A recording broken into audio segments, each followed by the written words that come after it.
근데 여러분, 제가 이렇게 집을 살 수 있었던 거는 학생 때부터 돈을 절약하고 열심히 모아서 살 수 있었던 게 전혀 아니에요. 제가 존경하는 회사 선배들에게 이제 제 고민을 얘기를 했죠.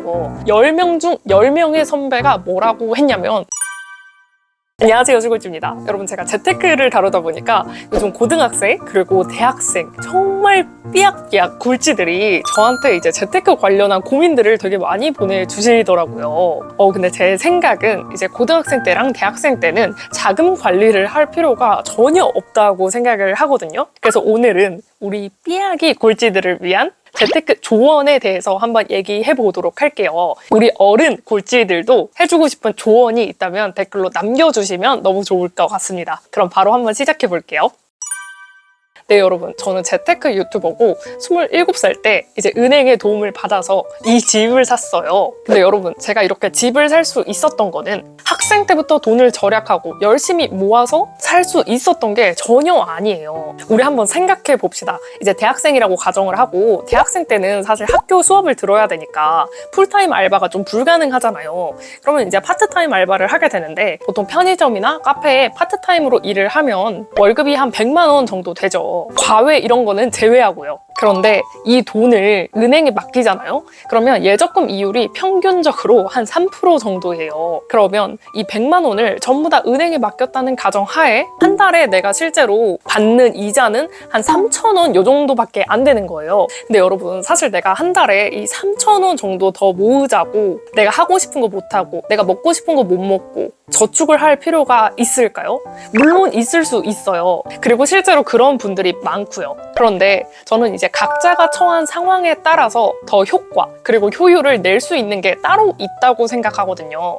왜냐면 대학생의 경우에는 당장 돈이 많은 게 아니라 시간이 많잖아요. 그러면 이 얼마 없는 돈을 뭐 불리거나 저축하는 데 시간을 쓸 게 아니라 이 더 많은 시간을 어떻게 하면 더 유용하게 쓸까를 생각해 보자는 거죠. 사실 대학생 때는 그 파트타임 월 100만 원 받잖아요. 그럼 그 100만 원이 엄청 큰 돈이란 말이에요. 근데 이제 회사에 입사하고 혹은 학교를 졸업하고 일을 하다 보면은 이 100만 원이 상대적으로 대학생 때에 대비해서 벌기가 굉장히 쉽습니다. 그래서 저 같은 경우에는 뭘 했냐면, 저는 대학생 때 이제 심심해가지고 어떻게 하면 우리 학교의 모든 지원을 내가 다 받아 먹을 수 있을까를 고민을 하다가 이제 우리 학교에 있는 모든 메뉴를 한번 뒤져보기 시작했어요. 근데 이제 국제팀이라는 사이트가 있더라고요.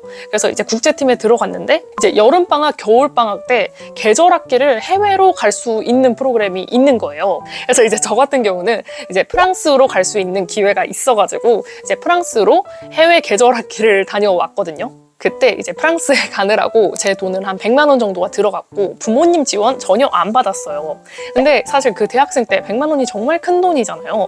근데 앞으로 언제 갈지 그게 불투명하니까, 그리고 나중에 내 돈으로 프랑스는 왠지 안 갈 것 같아서 그냥 냅다 투자를 해봤습니다. 100만 원을. 근데 제가 거기 프랑스에 가서 정말 많은 걸 느꼈거든요. 뭘 느꼈냐면, 저는 사실 이제 회사를 다닐 때나 학교를 다닐 때 제가 스스로 영어가 부족하다라고 생각을 해본 적이 딱히 없었어요. 근데 제가 이제 프랑스에 가가지고 딱 영어로 수업을 듣는데 그 유럽의 영어가 하나도 안 들리는 거예요. 근데 문제는 각국에서 온 학생들이랑 4명이서 조별 과제를 했거든요. 이제 이 친구들도 각자 다른 나라에서 오다 보니까 영어가 안 들려서 소통이 안 되는 거예요. 저는 한국에 있을 때만 해도 전혀 어려움을 크게 못 느꼈다고 했잖아요. 근데 이렇게 외국에 가보니까 저의 위치가 보이더라고요. 그러니까 제가 평소에 얼마나 모자랐는데 내가 나름 괜찮구나 하고 자만심을 갖고 살았던 저의 모습을 깨닫게 된 거예요. 그래서 저는 이제 그 해외 계절학기가 끝나고 한국에 돌아오자마자 진짜 미친 듯이 영어 공부를 열심히 하게 됐어요.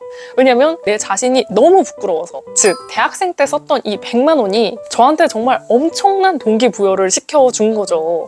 그래서 그 덕분에 이제 영어 어학 자격증도 좀 상위 등급을 따서 회사에서 따로 뭐 해외 사람들이랑 소통을 하는데 어려움이 없어지더라고요. 그리고 제가 이제 해외 계절학기 갔다 오고 나서 해외 교환학생도 한번 가보고 싶다.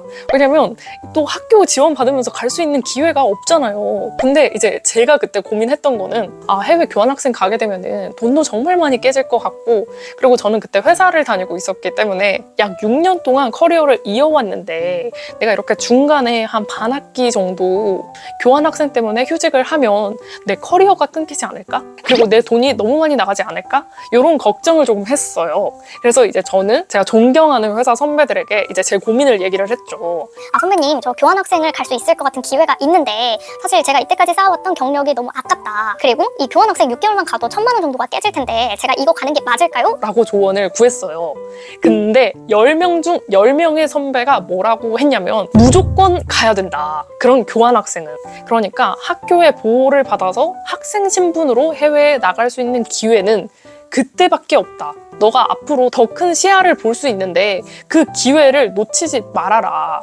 그리고 너 뭐 5년, 6년 일했다고 했는데 어차피 오래 다닐 거 아니냐. 이 5, 6년 한 거 신경 쓰지 마라. 너무 단기적으로 생각한다. 그리고 선배들이 추가로 뭐라고 했냐면 본인들이 학생 때 가장 후회되는 게 교환학생을 갈 수 있었는데 안 간 거. 그리고 학교를 졸업하고 나서 영어에 대한 부족함, 아쉬움을 느껴서 결국엔 유학원을 통해서 유학을 다녀왔다고 해요. 그리고 그 금액은 교환학생 때 갔던 단순히 1,000만 원 정도가 아니고 3, 4천 원이 깨졌다고 합니다. 내가 단순히 너무 단기적으로만 생각해서 그러니까 돈이 아깝다고 그리고 당장 취업 준비해야 된다고 이런 식으로 너무 단기적으로만 보고 앞으로 더 큰 그림을 볼 수 있는 기회를 놓치는 거죠. 그래서 여러분 특히 고등학생, 대학생 여러분 겨우 몇만 원이 아까워서 겨우 몇십만 원이 아까워서 스스로 본인을 한정시키지 마세요. 대학생 때는 여러분도 그리고 저도 다 같은 백지 상태예요.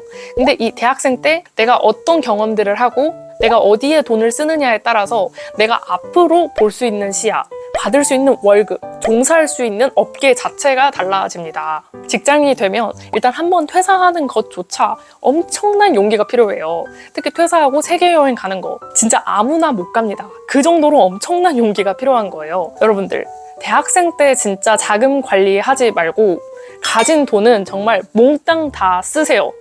그러니까 제가 여기서 쓰라는 거는 뭐 술 모임 가는데 뭐 과시하기 위한 물건을 사는데 그런 데 쓰라는 말이 아니라 내가 스스로 경험하고 싶은 것들 있잖아요. 예를 들어서 이제 저 같은 해외 프로그램들도 그렇고 아니면 어떤 특정 분야가 배워보고 싶어서 온라인 강의를 끊는다든지 아니면 학원을 다닌다든지 그런 것들 있잖아요. 그리고 예를 들어서 내가 나중에 카페를 차리고 싶어.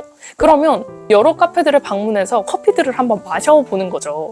그러니까 이런 것들이 단순히 당장은 소비라고 볼 수 있는데 그거는 다 미래를 위한 투자거든요. 재테크 첫 월급 받고 나서부터 하면 돼요.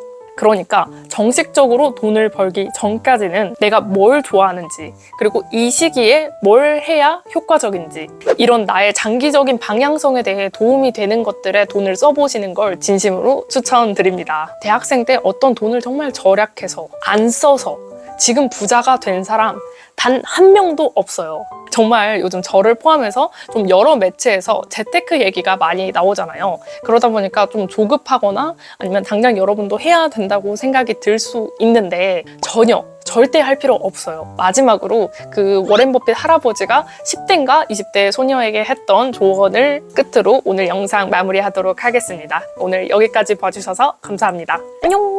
Likely be a difficult market. Well, I'll tell you something even better than that one stock.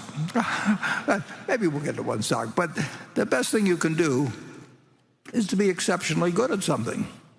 If you're the best doctor in town, if you're the best lawyer in town, if you're the best whatever it may be, no matter whether people are paying you with $1 zillion or paying you, they're going to give you some of what they produce in exchange for what you deliver. And if you've got it, and if you're the one they pick out to do any particular activity, sing or play baseball or be their lawyer, whatever it may be, whatever abilities you have can't be taken away from you. They can't actually be inflated away from you.